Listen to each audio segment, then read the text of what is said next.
Afternoon बच्चों, कैसे हो आप? अच्छे होंगे।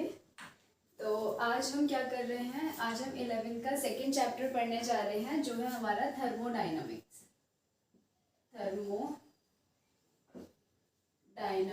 हम पहले फिजिकल ख़त्म करेंगे अपना पार्ट फर्स्ट की जो बुक है, चाहे वो 12th हो चाहे वो 11th हो। हम पहली बुक का पहले फिजिकल ख़त्म करते हैं, फिर हम ऑर्गेनिक में जाएंगे, ठीक है। तो थर्मोडाइनमिक्स बहुत अच्छा चैप्टर है, इसके बारे में हम देखते हैं। देखो, थर्मोडाइनमिक्स में पहली चीज़ हम किसकी स्टडी करते हैं, यहाँ पे ट्रांसफॉर्मेशन ऑफ एनर्जी की हम स्टडी करते हैं। ट्रांसफॉर्मेशन ऑफ एनर्जी की हम यहाँ पे स्टडी करते हैं कि कैसे हमारी एनर्जी जो होती है वो ट्रांसफ़र होती है। अब आप बोलोगे मैम कैसी टाइप की एनर्जी? देखो, हमारे पास बहुत टाइप की एनर्जी होती है। इलेक्ट्रिकल एनर्जी होती है, केमिकल एनर्जी होती है, मैकेनिकल एनर्जी होती है, बहुत टाइप की एनर्जी होती है। ये सारी की सारी एनर्जीज जो होती हैं वो एक दूसरे से इंटर रिलेट करती हैं। जैसे कि पहला पॉइंट मैं बताती हूँ, मैंने बोला कोई भी रिएक्शन हम करवाते हैं उससे केमिकल एनर्जी रिलीज होती है और उस केमिकल एनर्जी आपकी ट्रांसफर होती है अनदर एनर्जी में। कैसे? अगर मैं केमिस्ट्री की बात कर रही हूँ तो पहले केमिकल एनर्जी ही रिलीज होगी मोस्ट ऑफ द केसेस में। चलो ठीक है, यहाँ पे मैं वही बात कर रही हूँ। मैंने बोला जब हमने इलेक्ट्रिकल सर्किट देखते हैं, हम बात कर रहे हैं इलेक्ट्रिकल सर्किट की, तो हम क्या देखते हैं, अगर मैं इसको पूरा बनाऊं तो कैसे हो जाएगा आपका, ऐसे करके होता है, ठीक। यहाँ पे आपका बल्ब लगा हुआ है ऐसे, ठीक, और यहाँ पे आपने ऐसे वोल्टेज दी, यहाँ पे एनोड और कैथोड आपका लगा हुआ है। जैसे आप इसको यहाँ पे आप इसे कनेक्ट करोगे तो यहाँ से आपका क्या होता है, यहाँ पे आपकी सेल है, ये क्या हो जाएगा, यहाँ से आपका करंट जो होगा फ्लो होगा। क्यों फ्लो होगा? क्योंकि यहाँ पे वो क्या देगा, इसको इलेक्ट्रिक चार्ज देगा। बेटा जो इसके अंदर होता है, सेल के अंदर जो होता है, इसके अंदर आपके पास क्या प्रेजेंट होता है, इसमें हमारे पास कुछ केमिकल्स प्रेजेंट होते हैं। ये केमिकल्स का यूज होता है यहाँ पे, यानी कि कुछ ना कुछ केमिकल रिएक्शन अंदर होती है जिससे हमारी केमिकल एनर्जी प्रोड्यूस होती है। अब ये केमिकल एनर्जी क्या करती है, केमिकल एनर्जी इसको इलेक्ट्रिकल एनर्जी में ट्रांसफर करती है और इलेक्ट्रिकल एनर्जी यहाँ पे देते हैं और यहाँ से करंट फ्लो करता है और हमारा बल्ब जो होता है वो देन हमारा ग्लो करता है। यहाँ पे मतलब क्या हुआ, हमारी केमिकल एनर्जी से इलेक्ट्रिकल एनर्जी में क्या हुआ है, ट्रांसफर हुआ है, ठीक है। और एग्जाम्पल ले लेते हैं, ये हमारा पहला एग्जाम्पल है। सेकेंड एग्जाम्पल में ले लेती हूँ फ्यूल, जो हम अपने मोटरसाइकिल्स में और कार में और अपने व्हीकल्स में यूज करते हैं, ठीक है। फ्यूल आपका किसका बना होता है, हमने पढ़ा होता है कि जो फ्यूल होते हैं ये हमारे हाइड्रोकार्बन के बने हुए होते हैं। हाँ, हाइड्रोकार्बन्स के बने हुए होते हैं, मीथेन, इथेन, हम मीथेन लेके चलते हैं। अब क्या होता है वहाँ पे भी, जब हम चलाना शुरू करते हैं तो हमारा फ्यूल जो होता है वो बर्न होता है। फ्यूल बर्न होता है और इससे आपकी केमिकल एनर्जी जो होती है वो आपकी क्या होती है, जैसे ही आपका बर्न हुआ केमिकल एनर्जी जो होती है वो आपकी रिलीज होती है। अब हम बोलेंगे मैम अब क्या होगा, अब क्या होता है, बर्न हुआ, केमिकल एनर्जी रिलीज हुई, सारा जो वो काम करता है, अब सारी की सारी एनर्जी जो होती है वो यूज हो जाती है मैकेनिकल वर्क के लिए, यानी कि जो आपका काम कर रही है मशीन, उसके लिए ये सारी की सारी एनर्जी जो होती है वो हमारी इसमें यूज हो जाती है, ठीक है। तो ऐसे क्या होता है, हमारे बहुत सी ऐसी चीजें हैं जो जिसमें हमारा एनर्जी का ट्रांसफॉर्मेशन होता है, ठीक। पहली चीज तो ये आ गई, हमने पढ़ा, और हमने ये भी पढ़ा कि हम थर्मोडाइनमिक में ट्रांसफॉर्मेशन ऑफ एनर्जी ही पढ़ते हैं। बाकी देखेंगे और क्या क्या होता है। पहला पॉइंट तो हमारा ये हो गया। फिर आता है हमारा सेकेंड पॉइंट कि हम क्या करते हैं, जो थर्मोडाइनमिक्स होता है वो हमेशा आपका मैक्रो सिस्टम की स्टडी करता है, वो माइक्रो सिस्टम की स्टडी नहीं करता है, ठीक है। मैक्रोस्कोपिक प्रॉपर्टीज यहाँ पे हम लेते हैं, जैसे कि आपका प्रेशर हो गया, टेम्परेचर हो गया, वॉल्यूम हो गया, अमाउंट ऑफ मोल्स हो गए, ठीक है, अमाउंट ऑफ सब्सटेंस हो गया जिसको हम मोल्स बोलते हैं। यहाँ पे हमारी मैक्रो सिस्टम में स्टडी होती है, मैक्रो प्रॉपर्टीज की स्टडी होती है। माइक्रो प्रॉपर्टीज और माइक्रो सिस्टम में यहाँ पे काम नहीं किया जाता है। थर्ड ये बोलता है कि यहाँ पे जो हमारा थर्मोडाइनमिक होता है उसको रास्ते से कोई मतलब नहीं होता है, पाथ से, आपके रेट से ज़्यादा मतलब नहीं होता है, मतलब होता ही नहीं है।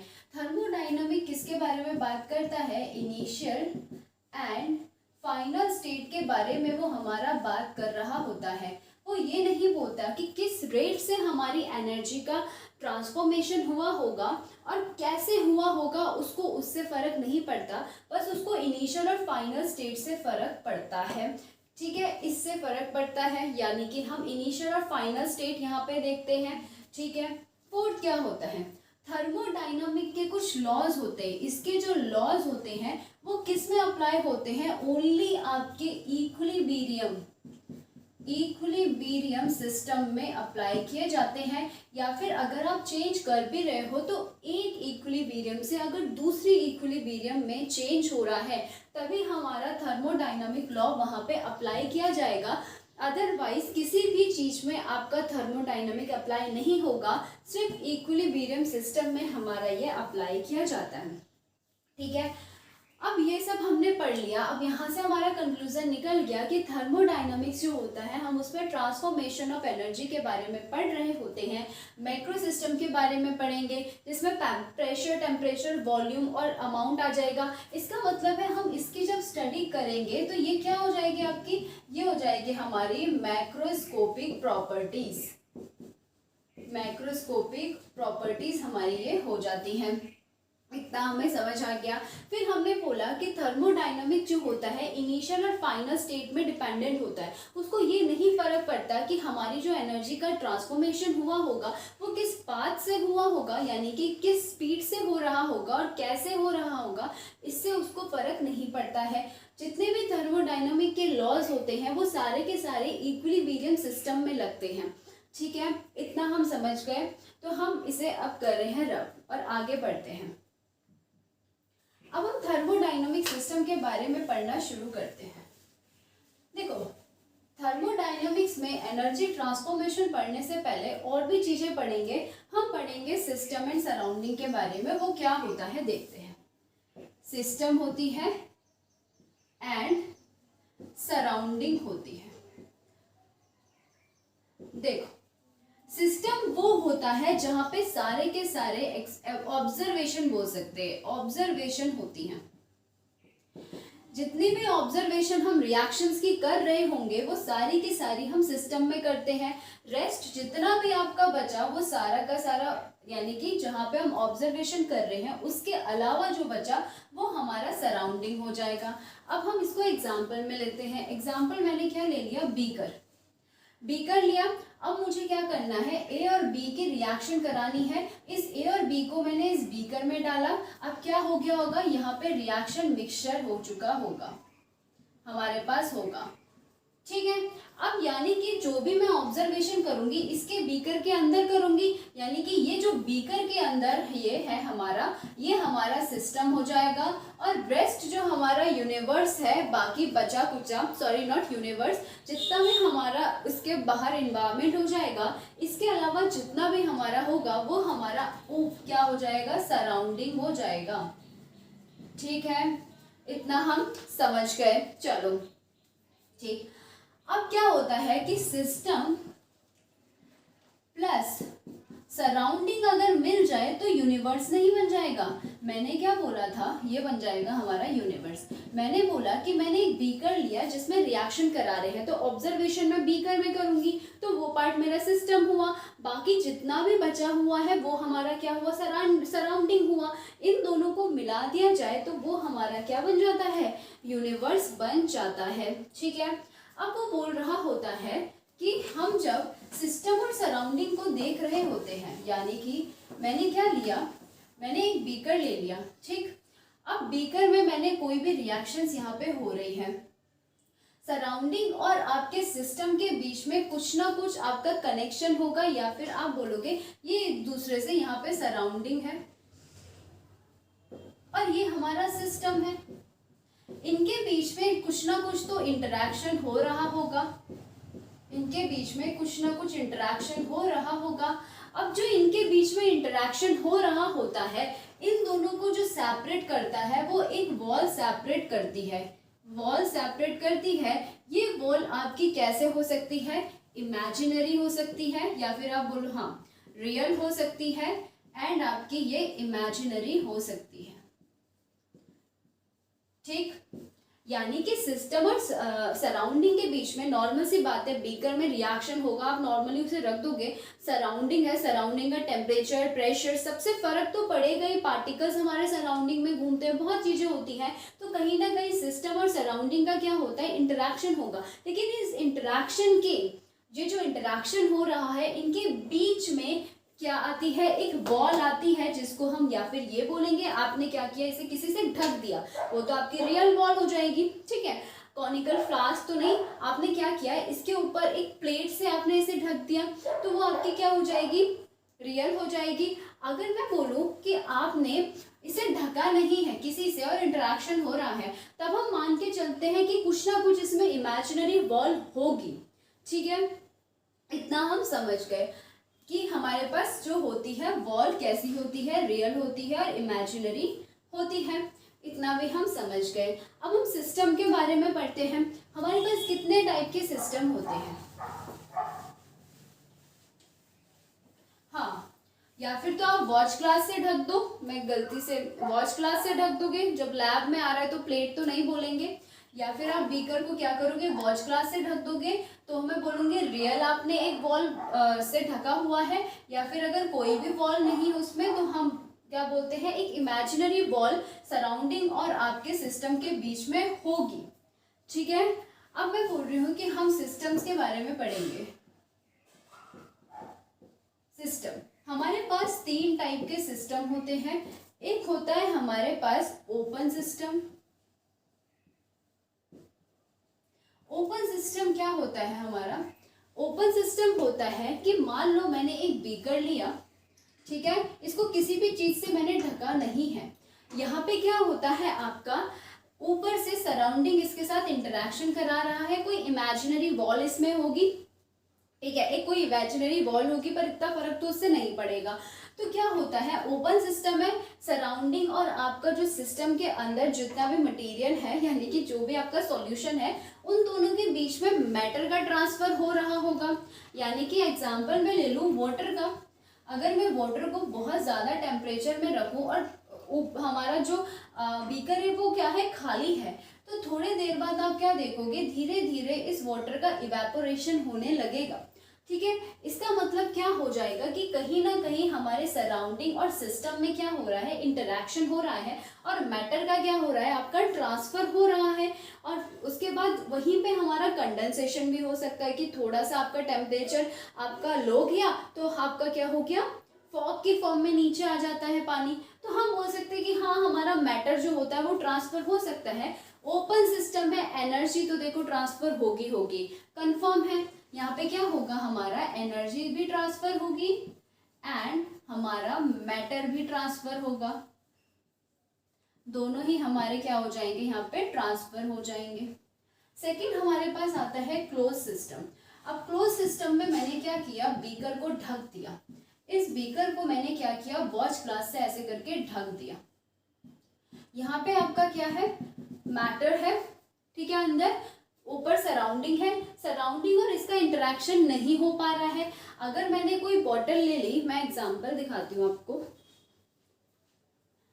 अगर मैंने ये बॉटल ले ली है, तो ये बॉटल क्या करेगी, अगर मैं इसको नीचे गिराऊंगी, क्या पानी नीचे गिर रहा है, नहीं गिर रहा है, क्यों, क्योंकि ये ढक रखा है मैंने, क्लोज सिस्टम है, तो मैटर का तो ट्रांसफर नहीं हो रहा है, लेकिन आप देखोगे बाहर से पानी जो है आपके इस बॉटल के बाहर आ चुका है, हम फ्रिज से निकालते हैं, बाहर पानी आ गया है, क्यों, क्योंकि कहीं ना कहीं आपका यहाँ पे एनर्जी का ट्रांसफर होता है, जिससे क्या होता है, ठंडा पानी अगर मैं रूम टेम्परेचर में रखूंगी तो वो नॉर्मल हो जाएगा, और गर्म पानी आपका ठंडा हो जाता है। ठीक है, तो यहाँ पे क्या होता है, हमारा एनर्जी तो ट्रांसफर होता है, यहाँ पे मैं लिख देती हूँ कि एनर्जी तो हमारी ट्रांसफर हो जाती है, लेकिन यहाँ पे हमारा जो मैटर होता है वो ट्रांसफर नहीं करता है।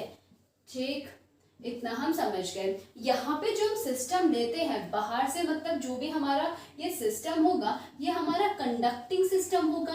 कंडक्टिंग सिस्टम का मतलब है जो आपका एनर्जी को क्या कर रहा है, कंडक्ट कर रहा है, या फिर उसके वजह से हमारा एनर्जी जो हो रहा है वो ट्रांसफर हो रहा है। हमने क्या पढ़ा है, कंडक्टिंग सिस्टम क्या होता है, सबसे अच्छा जो होता है वो हमारे मेटल होते हैं। मेटल क्या कराते हैं, कंडक्शन कराते हैं एनर्जी का।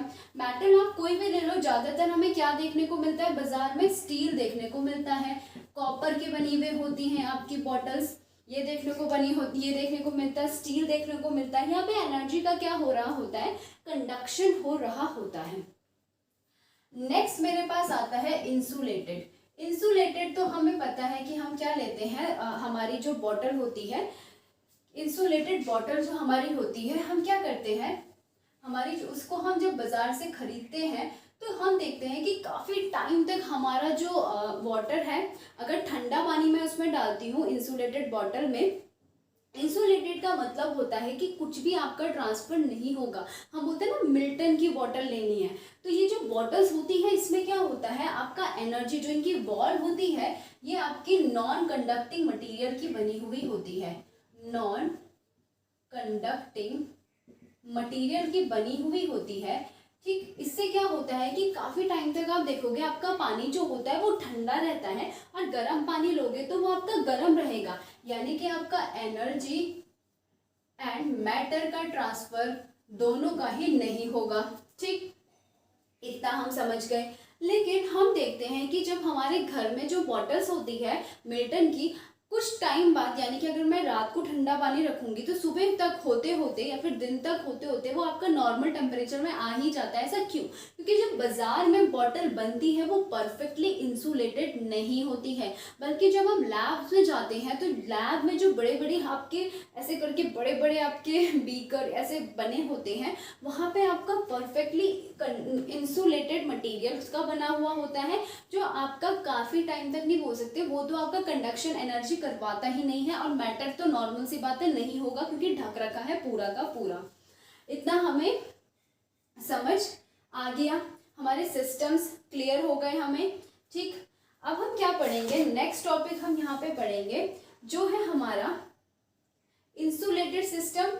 ये आपका इंसुलेटेड बॉटल है, लेकिन इसका नाम जो होता है वो होता है आइसोलेटेड सिस्टम। क्या होती है ये आपकी आइसोलेटेड सिस्टम होती है। ठीक, इतना हम समझ गए।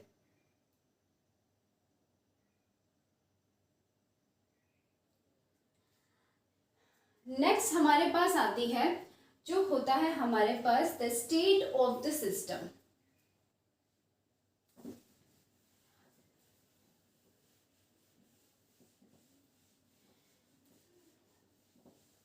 States of the system,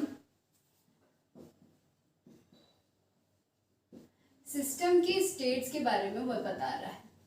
states of the system का मतलब होता है कि हम यहाँ पे क्या करेंगे, यहाँ पे हम कैलकुलेशन के बारे में पढ़ेंगे, यानी कि सिस्टम में आपका जो भी चीज़ें हैं उसकी कैलकुलेशन, यहाँ पे हम उस चीज़ के ऑब्जर्व कर रहे हैं जो हम कैलकुलेट कर सकते हैं। और हमने पढ़ा है मैक्रोस्कोपिक प्रॉपर्टी, यानी कि प्रेशर, टेम्परेचर, वॉल्यूम और आपका अमाउंट ऑफ सब्सटेंस यानी कि मोल, क्या हम इनको कैलकुलेट नहीं कर सकते? बिल्कुल कर सकते हैं। यानी कि जो भी हम इन चीज़ों की कैलकुलेशन इस सिस्टम के अंदर जो भी रिएक्शन चल रही है या कुछ भी सिस्टम के अंदर हो रहा है उसको हम ऑब्जर्व करेंगे और लिखेंगे। क्या लिखेंगे?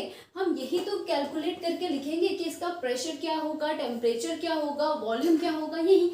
लेकिन एक चीज़ ध्यान रखना, जो हमारा स्टेट है यानी कि जो प्रेशर, टेम्परेचर, वॉल्यूम और एन है, हम क्या देखेंगे? हम देखेंगे एक पर्टिकुलर टाइम पे उसका प्रेशर कितना है, उसका टेम्परेचर कितना है, इसका वॉल्यूम और इसका एन कितना है, और स्टार्टिंग में आपका कितना रहा होगा, और स्टार्टिंग से जिस टाइम पे हमने इसे ख़त्म किया उस टाइम पे कितना होगा, यानी कि बीच का नहीं, उसको फाइनल और इनिशियल से मतलब होगा, बीच में कैसे टेम्परेचर डिक्रीज हुआ होगा, इंक्रीज हुआ होगा, बीच में क्या क्या आपका प्रेशर, वॉल्यूम में क्या अफेक्ट पड़ा होगा, उससे उसे फर्क नहीं पड़ेगा। एक पर्टिकुलर स्टेट के बारे में वो बात कर रहा होगा। तो ये जिसको हम कैलकुलेट कर सकते हैं सिस्टम के अंदर, इसको ही हम स्टेट फंक्शन भी बोलते हैं।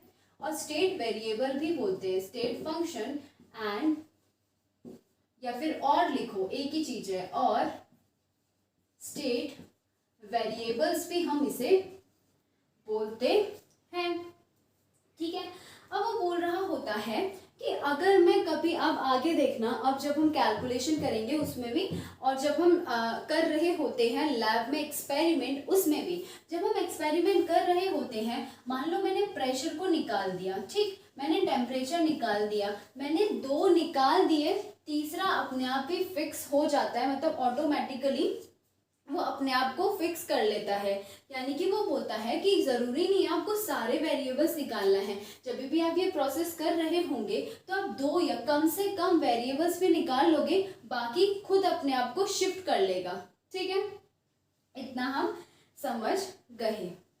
ठीक, तो अब हमने तो पढ़ लिया स्टेट्स ऑफ द सिस्टम। अब बात करते हैं स्टेट्स ऑफ द सराउंडिंग की। देखो, स्टेट्स ऑफ द सराउंडिंग को जब आपके साइंटिस्ट ने देखा तो वो ढंग से स्पेसिफाई नहीं हो पाया, और वो बोलता है कि उसकी ज़रूरत भी नहीं है, हमें सिर्फ स्टेट्स ऑफ द सिस्टम पढ़ना है, सब कुछ इसी में हमारा हो जाता है। इतना हमने आज पढ़ लिया। आज के लिए हमारा इंट्रो ही समझ लो थर्मोडाइनमिक्स का थोड़ा बहुत, और थोड़ा बहुत हमने पढ़ लिया कि क्या क्या सिस्टम और सराउंडिंग होते हैं। फिर कल से हम पढ़ेंगे इसके आगे इंटरनल एनर्जी, वर्क हो गया, हीट हो गया, ठीक है, तो जनरल केस में क्या होता है ये हम कल पढ़ लेंगे। और फिर उसके बाद आगे पढ़ते रहेंगे।